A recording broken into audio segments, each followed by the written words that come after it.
Hi friends, ഇന്ന് ഞാൻ വന്നിട്ടുള്ളത് ഒരു കൂൺ കറി എങ്ങനെ വെക്കാന്നുള്ള വീഡിയോ ആയിട്ട് കേട്ടോ. കൂൺ കറി വെക്കാനെങ്കിൽ എല്ലാവർക്കും അറിയിക്കാൻ, പക്ഷെ ഞാൻ വെക്കുന്ന ഒരു സ്റ്റൈലുണ്ട്. ഞാൻ നല്ല ഈ നാട്ടുമ്പുറങ്ങളിൽ വെക്കുന്നത് കൂണ് തേങ്ങ വറുത്തരച്ച് വെക്കുന്ന രീതി. അപ്പോൾ ഞാൻ കുറച്ച് കൂണ് കിട്ടിയപ്പോൾ അങ്ങനെയായിട്ട് വെക്കുന്നത്. നല്ല ഫ്രഷായ കൂണാണ് കേട്ടോ. ഫ്രഷ് എന്ന് പറഞ്ഞാൽ പറമ്പിൽ നിന്ന് ഇപ്പോൾ വിരിഞ്ഞിട്ടേ ഉള്ളൂ. കാരണം നല്ല ബലത്തിലാണ് ആ പൂവിൻ്റെ എന്താ പറയുക, കൂണിൻ്റെ ആ മുകൾ ഭാഗത്ത് നിൽക്കുന്നത്. അപ്പോൾ ഒട്ടും പഴക്കം ചെന്നിട്ടില്ല. വിരിഞ്ഞ് നിൽക്കുമ്പോഴേക്കും നമുക്ക് കിട്ടിയതാണ്. അപ്പോൾ എന്നാൽ വെച്ചിട്ട് കറി ഉണ്ടാക്കുന്ന ഒരു വീഡിയോ എടുക്കാൻ തന്നെ വിചാരിച്ചിട്ടോ. അങ്ങനെ പൊട്ടിക്കുമ്പോൾ തന്നെ നല്ല സുഖമാണ്. കാരണം എന്താ പറയുക, ഫ്രഷ് കൂണ് പൊട്ടിക്കുമ്പോൾ വേറെ നല്ല ഒരു ഫ്രഷ്നെസ്സാണ്, ഒരു സാറ്റിസ്ഫാക്ഷൻ കിട്ടും നന്നാക്കുമ്പോൾ ഒക്കെ. അപ്പോൾ ഞാൻ നന്നാക്കാം കേട്ടോ. അപ്പോൾ കണ്ടോ, അച്ഛമ്മ കഞ്ഞി കുടിക്കുന്നുണ്ട് അവിടെ. അപ്പോൾ ഓരിങ്ങനെ വീഡിയോ വന്നിട്ട് നോക്കിയില്ല. ഞാൻ ഇടയ്ക്ക് ഇങ്ങനെ അപ്പോഴേക്കിങ്ങനെ ഓരോന്ന് പറയുകയും ചെയ്യും.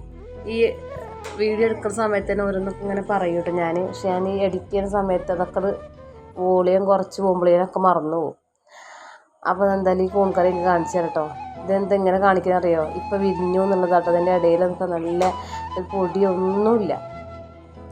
ഈ കൂണ് കഴിക്കാത്തവരും കഴിക്കുന്നവരൊക്കെ ഉണ്ടാവില്ലേ. എനിക്ക് നല്ല ഇഷ്ടമാണ് കേട്ടോ കൂൺ കറി എന്നൊക്കെ പറഞ്ഞാൽ. ഞാൻ ഒരുവിധപ്പെട്ട എല്ലാ സാധനങ്ങളും കഴിക്കുന്ന ഒരാൾ തന്നെയാണ്. അപ്പോൾ ഇത് രണ്ട് പൂവ് കിട്ടി, ബാക്കിയൊക്കെ മുട്ടാണ്. ഈ 2 പൂവ് നമുക്ക് നല്ല കറിക്ക് ഉണ്ടായിരുന്നു കേട്ടോ. പിന്നെ തേങ്ങ വറുത്തരച്ച് വയ്ക്കുകയല്ലേ. ഇതിൻ്റെ കാലൊക്കെ മുറിക്കുമ്പോൾ നല്ല സുഖമാണ്.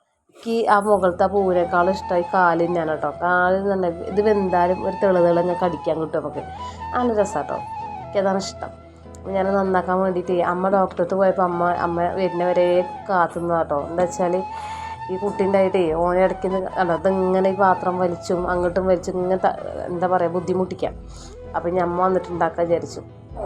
ഇത് കുറച്ച് കൂണല്ലേ, കുറച്ച് നേരം പണിയെടുക്കാനുണ്ട്. ഇതിനിടയിലെ വേസ്റ്റുകളും മണ്ണും അതിൻ്റെ ഇടയിൽ ഈ മുട്ടിൻ്റെ ഇടയിൽ പുഴുക്കളുണ്ടെങ്കിൽ ആ മുട്ട ഇത്തിരി പഴക്കം ചെന്നു കേട്ടോ.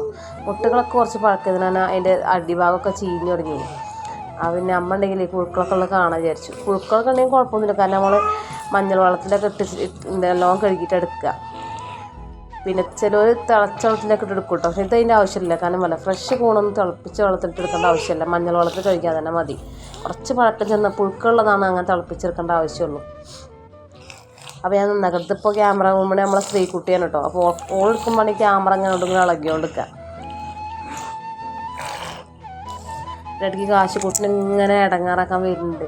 അവർക്ക് എന്താ പറയുക, ഒരു ആദ്യമായിട്ട് കാണാം. ശ്രീകുട്ടിയും കാശിക്കുട്ടിനൊക്കെ ആദ്യമായിട്ട് കാണാം. ശ്രീകുട്ടി മുന്നേ കണ്ടിട്ടുണ്ടാവുമായിരിക്കും. പക്ഷെ ഓക്ക് ഇത്ര വലിയൊരു പൂവൊക്കെ കണ്ടപ്പോൾ ഓക്ക് തന്നെ ഞങ്ങൾ കുറേ ഫോട്ടോ ഒക്കെ എടുത്തിട്ട് ഇതൊന്ന് സ്റ്റാറ്റസൊക്കെ വയ്ക്കാൻ വേണ്ടിയിട്ട്. അപ്പോൾ കാണാൻ നല്ലപോലെ മഞ്ഞൾ വെള്ളത്തിലൊക്കെ കഴുകി വൃത്തിയാക്കി പടുപ്പത്ത് വെച്ചേക്കാണ് കേട്ടോ. നമുക്ക് എനിക്ക് കുറച്ച് മുളകും പൊടി ഇടണം, മല്ലിപ്പൊടി, അതേപോലെ തന്നെ മഞ്ഞൾ, ഉപ്പിട്ട് നന്നായിട്ട് വേവിക്കണം കേട്ടോ. നന്നായിട്ട് തന്നെ ഒരു 15 മിനിറ്റ് 20 മിനിറ്റ് അത്ര വേവണ്ട. എന്തായാലും കൂടിന് അധികം വേവില്ല പൂവിൻ്റെ അതിന്. പക്ഷെ ആ കാലുണ്ടല്ലോ അതിന് കുറച്ച് വേവുണ്ട്. പിന്നെ നമ്മളെ പറമ്പിൽ നിന്ന് കിട്ടിയ സാധനങ്ങളല്ലേ, പ്രകൃതി സാധനമായാലും നല്ല വേവിക്കും. അപ്പോൾ ഉപ്പിട്ട് നന്നായിട്ട് വേവിക്കാം കേട്ടോ. എൻ്റെ ഒരു അഭിപ്രായം, പേഴ്സണലി ഒരു അഭിപ്രായം പറയുകയാണെങ്കിലല്ലോ, നമ്മൾ കൂണൊക്കെ വയ്ക്കുന്ന സമയത്ത് ഇപ്പോൾ ഈ 3 സാധനങ്ങൾ ഇട്ടാൽ തിളപ്പിച്ച ഈ കറിയുണ്ടല്ലോ, ഇത് കൂട്ടണം. അതാണ് കൂണിൻ്റെ ഒക്കെ തനതായിട്ടുള്ള രുചി നമുക്ക് അറിയാൻ പറ്റുള്ളൂ. ഈ കൂണെന്നല്ല, ചിക്കൻ വെക്കുമ്പോഴും അതേപോലെ ബീഫ് വെക്കുമ്പോഴൊക്കെ അങ്ങനെ തന്നെ നമ്മൾ തിന്നണ നമുക്ക് കിട്ടുന്ന ടേസ്റ്റ് പറഞ്ഞാൽ മസാലേൻ്റെയാണ്, ഉള്ളിൻ്റെയും തക്കാളിൻ്റെയൊക്കെ ടേസ്റ്റ് നമുക്ക് കിട്ടുന്നത്. ഒരിക്കലും എന്താ പറയുക, ആ ഒരു സാധനത്തിൻ്റെ ടേസ്റ്റ് നമ്മളാരും അറിയില്ല. ഇപ്പോൾ കൂണിൻ്റെ കാര്യം പറഞ്ഞാൽ അങ്ങനെ തന്നെയാണ് കേട്ടോ. ആ മഞ്ഞൾ, മുളക്, മല്ലിപ്പൊടി, ഉപ്പിട്ട് തിളപ്പിച്ച വെള്ളം കുടിക്കുകയാണെങ്കിൽ കൂണിൻ്റെ തനതായിട്ടുള്ള രുചി നമുക്ക് കിട്ടും. ഞാനപ്പോൾ കുറേ കോരിയ വെള്ളം കുടിക്കുന്നുണ്ട് കേട്ടോ. അപ്പോൾ എന്താ പറഞ്ഞാൽ ഞാൻ കുറച്ച് വെള്ളം കോരി കുടിച്ചു, 2-3 കഷ്ടമൊക്കെ ഞാൻ തിന്നുന്നുണ്ട്. അപ്പം ചോറിന് കറിയൊക്കെ വിചാരിച്ചിട്ടേ ഇതിൽ തേങ്ങ വറുത്തത്, തേങ്ങയിൽ ചെറിയ ഉള്ളിയും വെളുത്തുള്ളിയും അതേപോലെ തന്നെ കുറച്ച് പെരിഞ്ചീരകം ഇട്ടിട്ട് അരച്ചേക്കാണ് കേട്ടോ. 2 കറിവേപ്പിൻ്റെ ഇട്ട് വറുത്തരച്ചിരിക്കണം. അപ്പോൾ കണ്ടോ, കൂണ് ഏകദേശം വെന്ത് വറ്റി തുടങ്ങി. ഇനി ഇത് അരച്ചിട്ടേക്ക് ഒഴിക്കട്ടെ. ഇത് ഇഞ്ചി ഇടാൻ പാടില്ല കേട്ടോ. ഇഞ്ചി ഇടുന്നവരൊക്കെ ഉണ്ടാവുമെന്ന് വിചാരിക്കും, എനിക്കറിയില്ല. പക്ഷേ നിങ്ങളിനി കൂണ് വെക്കാൻ അറിയില്ല, അല്ലെങ്കിൽ കൂണ് കുറച്ച് തോനൊക്കെ ഇട്ട സമയത്തൊക്കെ ഞാൻ ഒരുപാട് ആൾക്കാരുണ്ടെങ്കിൽ ഇങ്ങനെ വെച്ച് നോക്കണം കേട്ടോ. നല്ല ടേസ്റ്റ്, അബ്ബാര രുചിയാണ്, ഒന്നും പറയാനില്ല. ആ തേങ്ങയ്ക്ക് ഇത്തിരി പെരിഞ്ചീരകവും വെളുത്തുള്ളിയും ചെറിയ ഉള്ളിയും കറിവേപ്പിനിട്ട് അരച്ചെടുത്താൽ മതി, തേങ്ങ വറുത്തിട്ട്.